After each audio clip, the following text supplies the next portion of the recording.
Statement and then take your questions. You know, after a slow start, I was really proud of how our guys kept their energy defensively. We were getting good looks. They just wouldn't go in the rim for us. And maybe it showed some growth from the last game where we struggled early and we kind of gave in. Instead, tonight we struggled early. We kept guarding. Then we finally got it going and got the lead going into halftime, and then, you know, knew it was going to be a fight all the way. I have such great respect for Wright State and what Coach Nagy does and how hard their kids play, and so again, when you respect your opponent that much, you know it's going to be a fight all the way, and I thought our guys fought all the way tonight. Questions?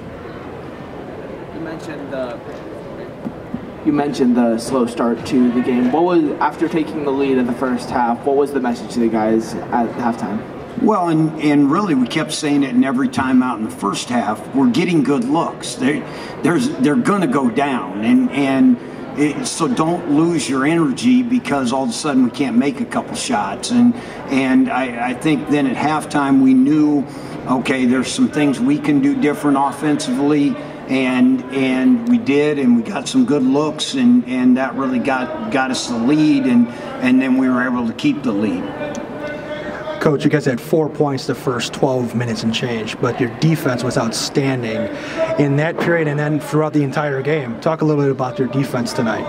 Well, I have such great respect for Wright State shooters and how hard they cut and how hard they are to guard that, you know, our guys were locked in and knew we had to be prepared for everything they did, and I thought we were.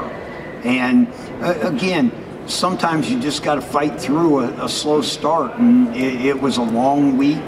When you go from playing Thursday, Saturday to adding one more day, and I thought both teams kind of looked like that. Like it had been a while since we played, and then we got going and got some tempo going to the game. We need tempo in a game.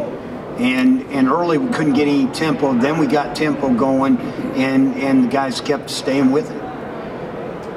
For your first 5 on 3-point field goals, how important were getting some shots up and converting from 3 in your comeback?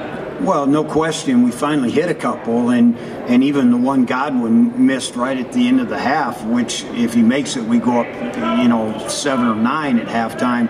It went in and out, and so again, shooting is something that you can't worry about. When you've got good shooters, you got to just keep telling them, if we keep moving the ball, we're going to get the right looks. And like Jamie, I thought in the first half, he was catching the ball and just trying to get rid of it. And that's why I said to him on the bench, I said, you're going to be open. Just get your feet down and get ready to shoot. And he knocked down 3 big threes for us. And Ferg did a great job. The one time he probably had the shot, he went right back to him, he knocked it down, he hit the one in transition. And so a lot of guys did a lot of different things. And, you know, Marcus and Godwin were kind of the two in the first half, and especially Marcus, that got us back to the game being right. And then other guys stepped up in the second half. Now, Ferg has struggled the last couple of games from 3-point range, but tonight he did it with passing, and he also did it by driving to the basket.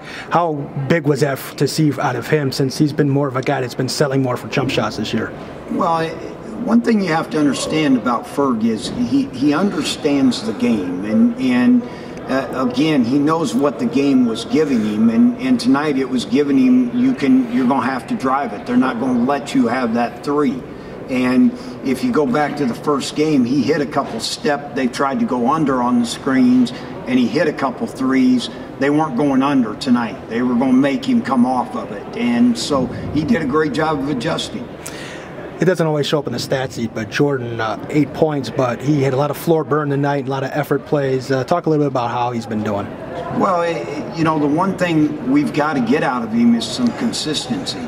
And tonight he did a great job, no question, and he was diving for balls, and him and Rob were fighting love in there, and that's a very good player and a big guy, and And so, now what we've got to do, though, is have the consistency of doing that 2 games in a row.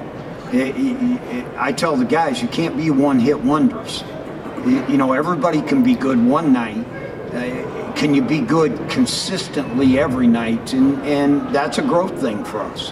One more for Coach. You guys have Northern Kentucky on Sunday. It's hard to pinpoint one game as being the most important, but what would a win mean for you guys on Sunday? Well, I think you're starting the second half, and so again, we know what we didn't do well down there the first time. They're going to come in here a mad team because they got beat tonight, and you're going to face a team that is in a position they are because they have really good players and they have a great system, and again, another program that we have so much respect for. And so it's on our home court. And somebody asked me about playing on Super Bowl Sunday. I say this, and I say it honestly, if that's your excuse not to come, then you're not a fan anyways. If a Super Bowl is more important to you than UIC and UIC basketball, and you can catch the second half. I watched it on the bus last year. We're in the prime. We've got only 4 more home games, and we're going to need our people to come, and because it's going to be a high level game in here on Sunday. Thank you, Coach.